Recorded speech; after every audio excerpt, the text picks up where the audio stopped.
Have you ever heard the breath of fire when it dreams? Not the crackle of flame in a hearth, nor the roar of a blaze in a forest, but the slow, steady breath of fire that does not seek to consume, only to remember. There is such a fire, they say. It lives still, somewhere in the heart of the desert, in a city made of clay and prayer, beneath a dome that listens, inside walls that hold memory like a vessel holds water. The city is called Yazd. The temple is nameless now, for names fade before fires do. And the fire watches. It is said the sacred flame within this temple has burned without pause for over 1,000 years, tended by silent hands, fed with woods chosen not for heat, but for meaning, cypress for endurance, almond for sorrow, sandalwood for peace. No coal, no smoke, only light. The keepers are sworn to keep it alive, not as warmth or weapon, but as remembrance. For in this ancient land, fire is not destruction. It is witness. The fire sees, the fire knows. And so it was, on a dusk veiled in wind and scent of jasmine ash, that a stranger came, not by caravan, nor by royal retinue. She walked alone, her steps as soft as the hush before dawn, her robe the color of dusk, her face hidden beneath a veil that seemed woven from old silence. The people of Yazd noticed her only in passing, for she did not speak, nor did she beg, nor did she ask for shelter. But those with older eyes, the ones who see behind the veil of ordinary things, they watched her, and they whispered, "Does she not cast a shadow? Did the flame lean toward her? Who comes to a temple not to pray, but to be seen by the fire?" She came each night as the moon bled silver over the rooftops. She would stand at the edge of the fire hall, where no woman was permitted without right or reason, and she would simply listen. The priests, robed in white and silence, allowed it. They did not know why. Perhaps they feared her, or perhaps the fire itself had given her passage. Days passed, then weeks, and then, on the night when the moon disappeared and the wind grew still, she stepped forward. She crossed the threshold of the inner sanctum, barefoot and slow, the sound of her steps swallowed by ash stone tiles. The fire rose, not in anger, not in defense, but in recognition. The flames grew taller, the light deepened, and the oldest priest, the one whose hair had turned the color of salt decades ago, felt a tremor in his bones. She did not bow. She did not pray. She simply stood before the flame and pulled back her veil. No one who saw her face that night would speak of it again, not because it was beautiful, not because it was monstrous, but because it was known, in the way a forgotten song is known, or the voice of someone you once loved in another life. And the fire bent toward her. One flame split into 3. The 3 turned inward, then twisted like a braid. A murmur ran through the priests, but none stepped. Forward. They knew somehow this was not a night for human intervention. The stranger placed her hand near the flames, close enough to feel their heat, but not their burn. And then, in a voice not loud, not soft, but inevitable, she spoke. "I've come to see what remains." The words did not echo. They settled like ancient dust into the folds of the temple. The eldest priest stepped forward, his voice, unused to speech, cracked like dry reeds. "What do you seek, daughter of the hidden path?" She did not look at him. "I seek the memory that the fire keeps, the name that was unspoken, the truth that was sealed with ash." The priest faltered. He knew of no such truths, but the fire behind her shimmered, and in it he saw something strange. Not her shadow, not her face. He saw a battlefield long buried, a king with eyes like dying stars, a child held beneath the folds of a cloak, a knife in her hand and a lullaby on her lips. And he understood. She was not here to pray. She was here to reclaim. The fire began to burn low, not from lack, but from choice. The flames drew inward, curling like serpents retreating into stone. Smoke spiraled toward the dome, and with it rose the sound of something older than chant. A name, spoken not aloud, but in the hearts of all who stood witness. A name that once commanded legions, a name buried beneath treaties and tombs, a name that had been struck from every scroll, erased from every seal, feared even by those who worshipped power. Her name. The stranger raised her face to the flame. "I am not here to be forgiven," she said. "I am not here to be redeemed. I come only so the fire remembers me." And with that, she turned and walked away. Not a word from the priests, not a gesture of farewell, only the whisper of her steps, the hush of robes, and the growing, glowing silence she left behind. The fire did not return to its old shape. It flickered differently now, with a deeper orange, edged in violet. A color no one had seen before, not even the oldest keeper. And when the morning came, they found something beside the altar, a single veil laid gently across the stone, smelling of ash and wind and something harder to name, like grief remembered or love turned to dust. They say the fire has never been the same since. It flares at odd hours. It casts shadows where none should be. And sometimes, if you sit long enough in silence, it will show you a face. Not hers, not entirely, but the face of someone you have forgotten you once were. Have you ever stood beneath a tree so old that it whispered in your bones, not your ears? Have you felt the hush of roots that remember more than any book, more than any priest or scroll? In the far lands of ancient Persia, where the earth is dry and the wind carries not just dust, but the weight of old prayers, there once stood such a tree, the sacred cypress of Kashmir. Tall as a forgotten tower, older than empire, its trunk gnarled with time, its bark silvered like the backs of old wolves. They said it had been planted by Zoroaster himself, a gift from the stars, a bridge between earth and sky.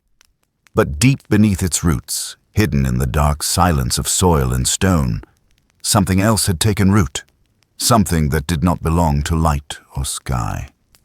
They say it came when the world was still learning to speak, before names had edges, before demons were bound by rites and circles. It slithered into the earth like a shadow afraid of dawn, and the tree, sacred though it was, could not stop it.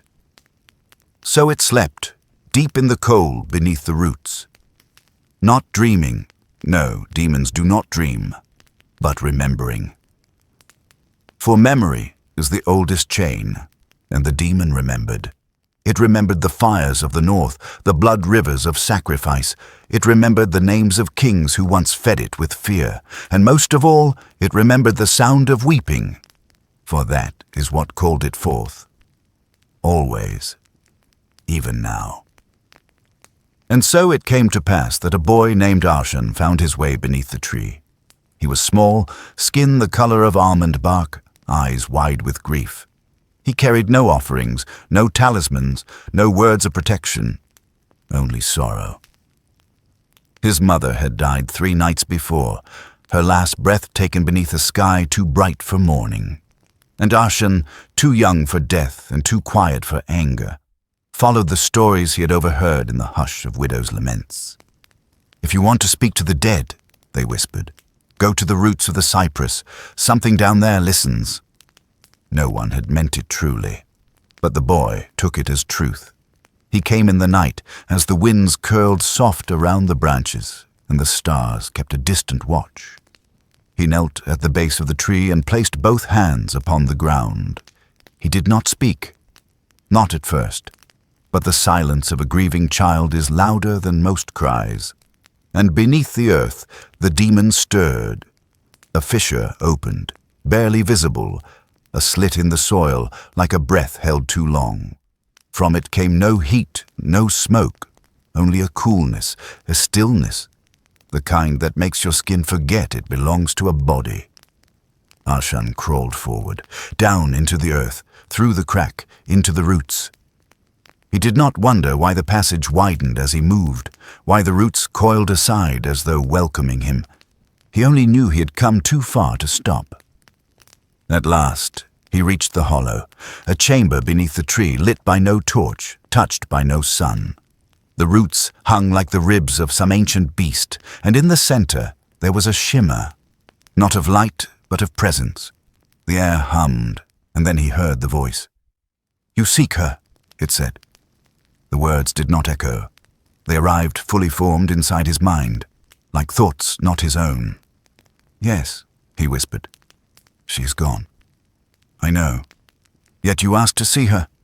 He nodded, tears threatening, throat tight. "And what will you give in return?" He didn't understand. What did a boy have besides sorrow? But sorrow was enough. "I will remember you," he said. The chamber stilled. "No one remembers me," the voice said almost gently. "I am the first lie, the first sorrow, the first mouth that said, 'I will not serve.' Then I will remember," Ahriman said again. Something like laughter curled in the dark, but it was not cruel. "Then look." From the shadows, the shimmer deepened, and a figure formed. It was not his mother. Not truly. The body was made of ash and leaves, the face flickered like candlelight in wind. But the eyes were hers, and they looked upon him with a sadness that broke the boy open. "Why did you leave me?" he sobbed. The figure did not speak, but a warmth, brief, fleeting, touched his cheek like a kiss remembered. Then it was gone, and the chamber dimmed. He turned to the darkness. "Bring her back," he cried, but the voice was no longer kind. "She does not belong to you now. You said I could see her, and you did. That is all I offer. Truth, not mercy." Ahriman's fists clenched. His body shook with rage. He did not understand. "I hate you." The demon stirred. "Good," it said. "Now you are awake." The roots above trembled. A sound like cracking bones filled the chamber. "Go," said the voice. "Tell them the tree is hollow, that beneath every root is a lie, that the oldest things are not holy, only hidden." "I won't," Ahriman whispered. "I won't help you." "You already have," the voice replied. And the boy was lifted not by hands, but by the air itself, and placed gently upon the surface at the base of the tree, where the wind now howled like a wounded flute. The crack had closed, the roots no longer welcomed, and the cypress began to wither, not all at once, but leaf by leaf, branch by branch. The priests came, the villagers wept. No one could say why the sacred tree was dying, but Ahriman knew. He watched in silence, carrying a secret too large for a child. A secret that grew with him, a voice he heard sometimes in sleep, a shadow in the water when he washed his face. Years passed. He became a man. He spoke little. He never returned to the tree, and when he died, an old man in a quiet town, they buried him with no children, no wife, no known regrets. But beneath his pillow they found a single note, written in a hand aged and trembling. I saw her, I saw the truth, and I chose silence. Have you ever seen a mirror that does not show your face but your future? Not in fragments or symbols, but in perfect, still truth. Truth so unbending that even the gods avert their eyes. It is said such a mirror was once forged in the windswept heights of Sistan, hidden in the spine of Persia, where cliffs stand like sleeping giants and caves breathe with ancient wind. And it belonged not to a king, not to a magus, but to a daughter. A daughter history forgot, yet the rocks remember her name, and the silence remembers her sorrow. She was born of legend and steel, the bloodline of Rostam, hero of 100 epics, slayer of monsters and men alike. But her name is no longer spoken beside his. It faded like mist at dawn, hushed by those who feared her more than they honored her. For she was no warrior, she bore no blade, Only a mirror gifted to her as a child by a woman no one could name, veiled in black, her eyes like hollow moons. "This will show you not what others see," the woman had whispered, "but what waits." And from that day forward, the girl was never the same. She grew in the shadows of cliffs and stone, raised by nursemaids who dared not meet her gaze. Even as a child, she walked like a secret, soft-footed, watchful. She did not speak often. She did not smile. But each night when the sky turned the color of bruised plum, she would unwrap the mirror and stare into it for hours. And she would weep. Not loudly, not always visibly, but the kind of weeping that lives beneath the breath, in the stillness between heartbeats. No one knew what she saw. No one dared ask. Years passed. The fortress of Sistan grew cold with politics and rust. Wars began and ended without her presence. Courtiers whispered that she was cursed. Suitors came, drawn by her lineage and the beauty that rumor painted. But they did not stay long. For the moment they stepped into her chamber and glimpsed the mirror, they turned away. Until one did not. He was not of Sistan. He came from the southern valleys, where gardens bloom even in winter and poetry drips from the tongues of shepherds. A young prince, earnest, scarred by loss, and bold enough to believe in destiny. He came not seeking her hand, but his own fate. "I heard you hold a mirror," he said, standing before her chamber. "One that does not lie." She did not answer. "I have lost too much," he said. "My father to treachery, my brothers to fire. I do not wish to die unknowing. Show me the thread of my days. Let me see what path I walk." She looked up then. Her eyes were not cruel, but they were old, older than a girl should be. "Truth does not heal," she said, "only hides no longer." "I am not afraid," he answered. She opened the mirror. It was small, no wider than her palm, rimmed in bronze so ancient it bore no etching. Yet when she held it up, the air in the room changed. It thickened, like waiting, like breath drawn and not yet exhaled. The prince leaned in, and what he saw stole the color from his face. A field blackened by war, a crown broken in dust, his own body, older, weary, sitting alone on a stone throne in a hall without walls, whispering names that answered no longer. He stumbled back. "No," he said. "No, that cannot be." She closed the mirror gently. "All paths lead to silence," she murmured. "But some pass through fire." "Is there no other way?" he asked, almost begging. "There is always another way," she said. "But the mirror does not show could. It shows will." He left the fortress that night, but he did not return home. Instead, he began to change his steps. He avoided the war his generals called him to. He forgave the rival his father had once cursed.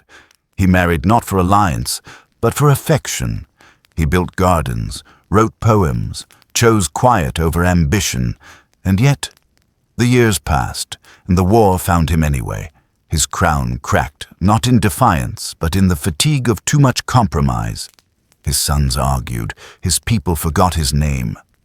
And one day, sitting on a stone bench in a hall half-built, he whispered names into air that did not answer. He remembered the mirror, and he understood. The girl had not cursed him. She had not lied. She had shown him truth, and it had come, not because he walked toward it, but because it walked toward him. They say he sent a final letter, not to a general, not to a son, but to her. It read only, "I understand now. Thank you.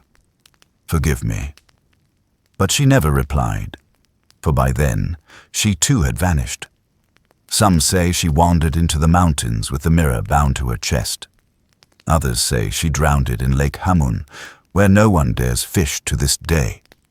But the cliffs still remember her name, and sometimes when the wind is right, you can hear a whisper in the stone. She saw, and still she stayed. Have you heard the kind of silence that is not absence, but presence? A silence so deep it pushes against your chest, fills your ears, and turns breath into echo. In the salt deserts beyond Yazd, where nothing grows and even shadows shrink away, there once stood a palace built of wind-smoothed stone. No birds flew over it. No smoke ever curled from its chimneys, and the few who ventured near said the sun there felt colder and time bent strangely around its walls. This was the domain of the Shadow King. No one remembered his birth. No one remembered his name. It was said he had walked out of the salt plain one day, veiled in grey, with eyes the colour of dusk. He carried no sword, he spoke no decree, but the city bowed to him all the same. He ruled for years, perhaps decades. In silence, his court was filled not with laughter, nor music, nor counsel, but with stillness. The halls echoed with nothing, and the statues that lined the court, tall, lifelike, strangely familiar, never moved. Some claimed they were his old advisers, frozen by a glance. Others believed they were people who had once tried to make him speak, for the Shadow King had a law. No one could speak in his presence. Not a word, not a whisper. To speak before the king was to risk becoming stone.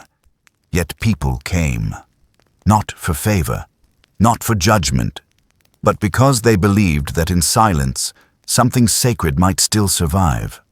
The only voice in the kingdom belonged to the wind. It hummed through the broken windows of the palace. It danced with the dust, and it carried rumors, strange ones, that the king's silence was not power, but punishment, that his voice had once called forth something terrible, that he had sealed it away, and with it sealed his own tongue. And so the city slept. Until the poet came. He arrived at twilight, leaning on a staff carved with constellations. His eyes were covered with cloth.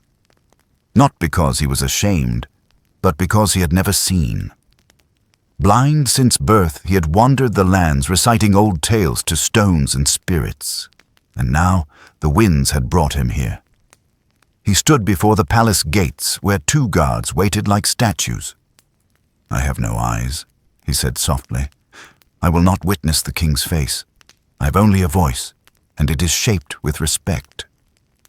The guards did not move, but the gates opened. He stepped into the hall of stone. Dust stirred beneath his feet like memory. The statues watched, the wind hushed, and there, on a throne made of shadow and salt, sat the king. The poet bowed low. "I do not come to question," he said, "only to sing. For I have heard of your silence, and I wonder what sorrow must weigh so heavily to still a voice forever." The king did not move, and so the poet sang. He sang of rivers that wept themselves dry, of lovers who met only in dreams, of stars that fell in love with mortals and shattered in their longing. He sang of empires that rose with trumpets and fell in whispers. He sang until the air itself seemed to hold its breath.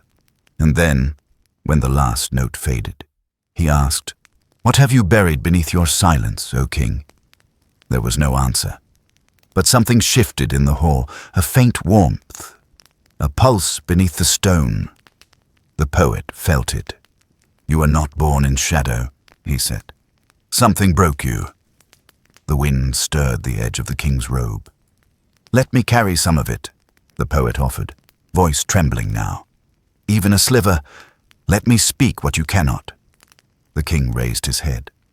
Not all the way, just enough. The room dimmed. The statues seemed to lean forward, and then he spoke.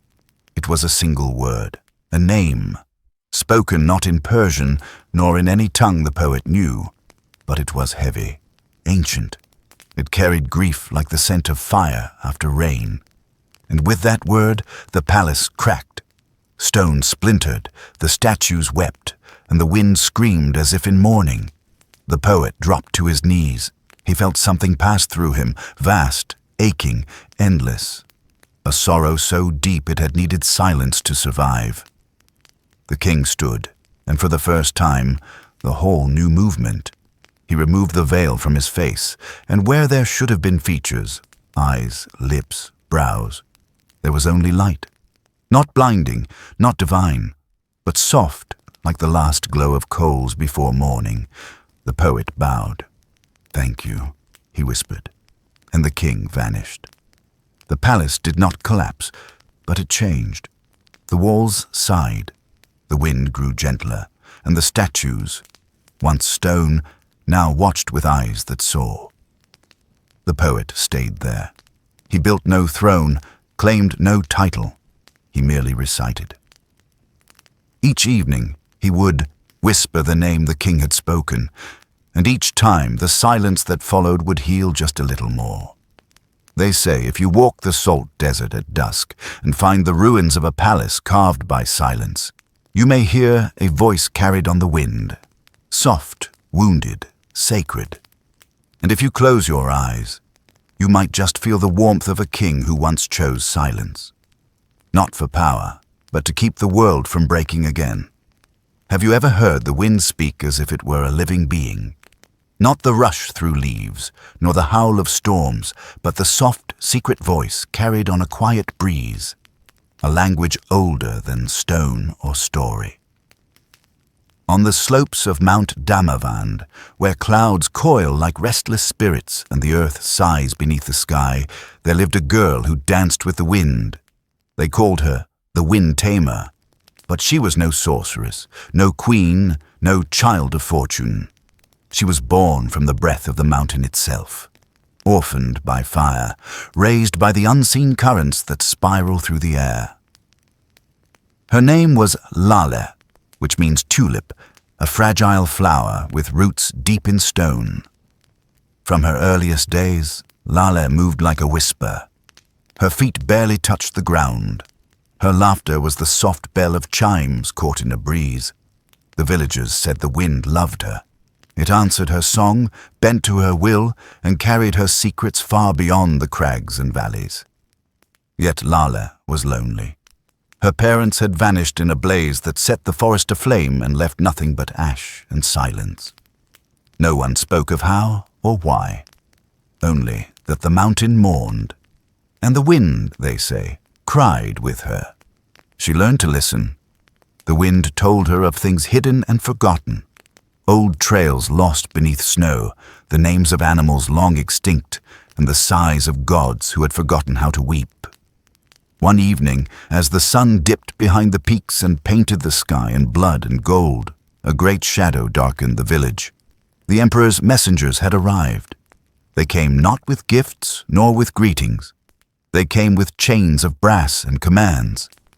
The emperor sought to conquer the mountain's breath, to tame the storm, to bind the wind itself for war. He sent soldiers and sorcerers. He demanded Lale come to his palace of brass and glass. But Lale knew the wind cannot be caged. She stood at the mountain's edge, where the air is thin and dreams are thick, and sang a song only the wind could hear. Her voice wove through the valleys and twisted with the clouds. The soldiers pursued her, but their weapons broke on invisible walls. The sorcerers called storms, but the wind answered only her. She danced on the edges of storms, carried by the currents, never caught. In the palace, the emperor waited. He sent emissaries with promises, gold, titles, even love. But Lale smiled, for the wind had taught her freedom. She vanished into the sky, and the emperor's kingdom fell silent. No breeze stirred the banners, no gust filled the sails, only stillness. And when the mountain breathed again, it carried a new song, one of a girl who became wind. Have you ever felt the pull of a place that does not exist on any map? A place where the wind carries secrets older than language, and the earth holds memory deeper than the oldest stone? Between endless dunes, beneath skies too vast to hold, there lies a well, not a well of water or shadow, but a well of names. Names forgotten by the world, swallowed by time, lost between breath and silence. No one knows who built it or why. Only that pilgrims come, drawn by dreams they cannot explain, by whispers too faint to catch. They say if you drink from its depths, you will remember what you have lost, and sometimes you will forget everything else. A boy named Dara came searching. He had no memory of his mother's face, no song from her lips, only the ache of absence, a hollow that echoed louder than any voice. He wandered the desert, following a dream that was more a feeling than a thought. The sand beneath his feet shimmered with heat and mirage, but he did not falter. Finally, he found the well. Its mouth was a black circle carved from smooth stone, surrounded by ancient glyphs no one could read. The air around it was thick, heavy with waiting. He knelt and drank. The water was cold as moonlight and deep as sorrow. Visions came, not in color, but in fragments. A mother's laughter, a lullaby, a name he had almost forgotten. But the well held more than memory. It held stories. The stories of a widow who forgot her own voice, a priest who doubted the gods he served, a warrior who lost his courage in battle. All came seeking the well's blessing, and all left changed, for the well does not give freely, it asks for something in return. A voice, a secret, a name. One by one, pilgrims whispered their forgotten names into the well's depths. The water swallowed them, the desert swallowed the water, and the wind carried their voices away. Dara sat by the well listening. He heard echoes not his own, voices that mingled with his sorrow and lifted him just a little. But he did not speak. He held his silence like a prayer. Days passed. A widow came, her eyes empty, her mouth silent. She sat beside Dara and placed her hand over the well. She whispered a name, her own forgotten.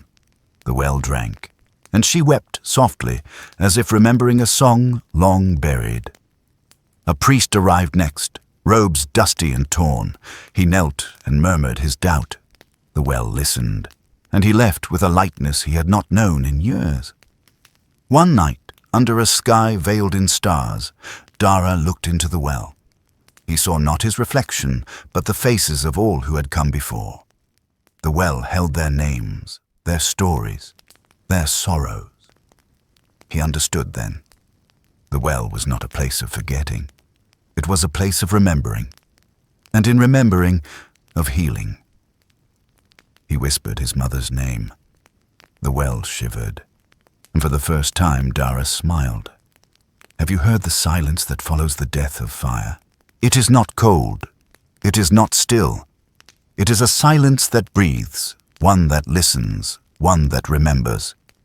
Long after the flames have fallen into ash, the smoke continues to rise, not into the sky, but into memory. They say there was once a fire that refused to die, not because it was mighty, not because it was fed with oil or wood, but because it burned in the heart of one who would not forget. This is the story of that fire, the last light in a kingdom drowned in shadow, and the girl who kept it alive. Her name was Anahita, and she was born beneath the whisper of a dying flame. The priests had fled. The kings were dust, and the demons ruled the darkened cities. No bells rang in the temples, no prayers echoed through the mountain halls. Only silence, thick as tar. But Anahita had watched the fire tenders when she was small. She had memorized their movements, the way they fed the flame as if feeding a soul. She knew the sacred songs, not from words, but from rhythm, from the breath of the old earth beneath her. One night, in the rubble of a forgotten fire temple, she found a single coal pulsing, not bright, not fierce, but alive.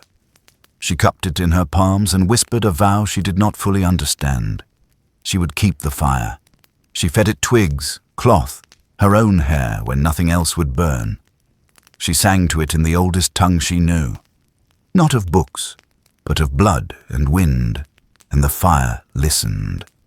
The flames did not grow tall, but they glowed steady. Demons came, the ash-faced kings and black-veiled queens of night. They laughed at her small flame, but they did not touch it. For in the heart of every demon lies the memory of what they were before. and the fire reminded them, not with scorn, not with wrath, but with sorrow. They circled her temple in silence, and when they wept, their tears turned to smoke. Anahita did not sleep, not for days, not for years, it seemed, but she burned. From her hands came warmth, from her eyes, light. She became a living torch, not of flame, but of remembrance. Others came, a child who had never seen light, an old woman who had forgotten her name, a soldier who had once knelt before a sacred flame and thought it gone forever. They came with offerings, songs, bones, stories, and the fire accepted all. It grew, not in size, but in depth, a light that burned beneath the skin, a warmth that returned to those who had grown cold inside. One by one they took the fire into themselves, not to carry, but to become. Anahita, at last, grew tired. She lay down beside the flame, and the fire did not dim. It moved, into the hands of the child, into the breath of the elder, into the heart of the soldier. They walked into the world, still ruled by shadows, but now carrying embers. Everywhere they went, the demons paused, not in fear, but in memory. And sometimes the shadows wept. They say the final fire is not a fire at all. It is a breath, a heartbeat, a story whispered in the dark. It lives in those who carry sorrow with grace, who speak gently, even to silence, who remember when it would be easier to forget. So listen. If you ever feel the hush of ancient warmth on your cheek, if you ever see a flicker in the corner of your eye that does not come from the sun or the moon, if you ever wake with a name in your mouth you've never heard before, it may be that you carry the fire too. And the tale does not end here, but the night is deep, and the wind is quiet, and the flames, for now, are still.